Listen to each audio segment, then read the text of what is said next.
ஆவி பறக்க சாதம் போட்டு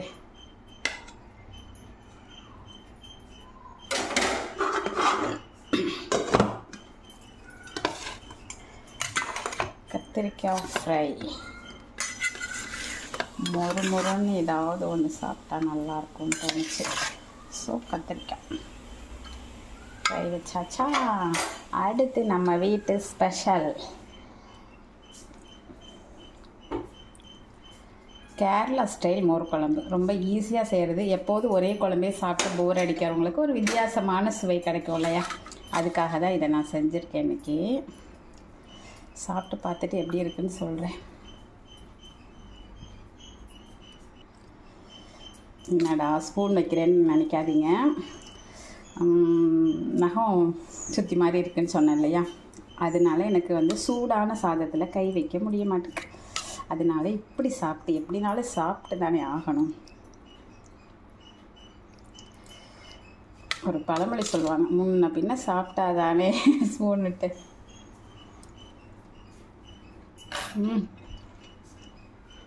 அப்பா, அதாவது நம்ம ஊர் மோர் குழம்பு வேறு மாதிரி இருக்கும். இது தக்காளியும் காரம் எல்லாம் வரும்போது இன்னும் கொஞ்சம் டேஸ்ட்டாக இருக்குது. இந்த ஃப்ரை ஐட்டத்தை விட தொக்கு மாதிரி ஏதாவது செஞ்சால் இன்னும் செமையாக இருக்கும்னு தோணுது. சிக்கன் வச்சு சாப்பிட்டா இன்னும் செமையாக இருக்கும்னு தோணுதுங்க. கண்டிப்பாக ட்ரை பண்ணி பார்த்துட்டு சொல்லுங்கள். வித்தியாசமான சுவையில் நல்லாயிருக்கு ஃப்ரெண்ட்ஸ், ரொம்பவே நல்லாயிருக்கு. கண்டிப்பாக ட்ரை பண்ணி பாருங்கள். அதோட ரெசிபி இப்போ நம்ம வெல்கம் டு ஜெயாஸ் கார்டன். இந்த வெயில் காலத்தில் சமையல் கட்டில் ரொம்ப நேரம் நிற்கிறதுக்கு நமக்கு பிடிக்காது இல்லைங்க. அந்த மாதிரி இருக்கிற டைமில் சிம்பிளாக செய்யணும், ஆனால் ரொம்பவே டேஸ்டியாக இருக்கணும் அப்படின்னு நினைக்கிறீங்களா, கண்டிப்பாக இந்த குழம்பை செஞ்சு பாருங்கள். அதுக்கு முன்னாடி நீங்கள் ஜெயாஸ் கார்டன் சேனலை சப்ஸ்கிரைப் பண்ணல அப்படின்னா சப்ஸ்கிரைப் பண்ணிக்கோங்க. அப்படியே பக்கத்தில் இருக்கக்கூடிய பெல்லைக்கான ஆல் ஆப்ஷன் போட்டு வச்சுக்கோங்க.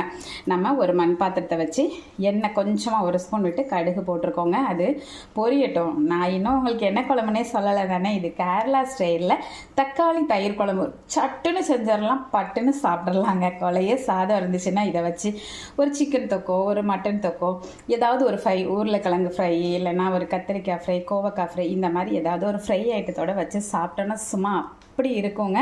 கூட கொஞ்சம் சோறு சாப்பிடுவீங்க.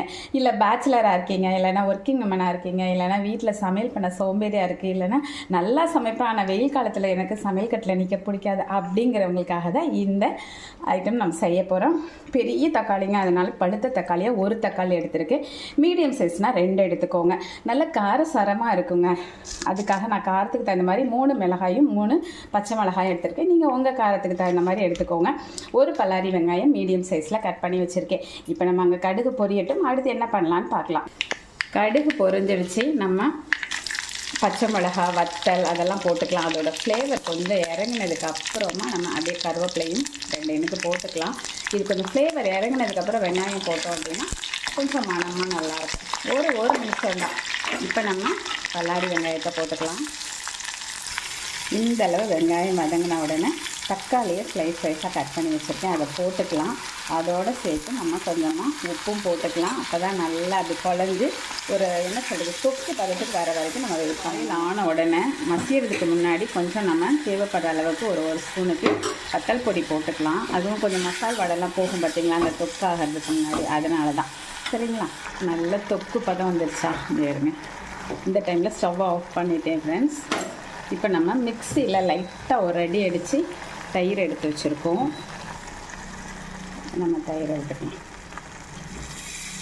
விட்டுட்டு அப்படியே கலந்து கொத்தமல்லி தலைகளையும் தூவிட்டு அப்படியே ஒரு சைடிஷ் மொறுனோ இல்லைன்னா கிரேவியாவோ வச்சு சாப்பிட்டு பாருங்கள். அட்டகாசமாக இருக்கும். செஞ்சு பார்த்துட்டு கண்டிப்பாக கமெண்ட் பாக்ஸில் சொல்லுங்கள். வித்தியாசமான சுவையில் இருக்கும், சட்டுன்னு செஞ்ச மாதிரியே இருக்கும். பிடிச்சிருந்தா லைக் பண்ணுங்கள், ஷேர் பண்ணுங்கள், கமெண்ட் பண்ணுங்கள், மறக்காமல் சப்ஸ்கிரைப் பண்ணி சப்போர்ட் பண்ணுங்கள். Okay, bye friends, take care.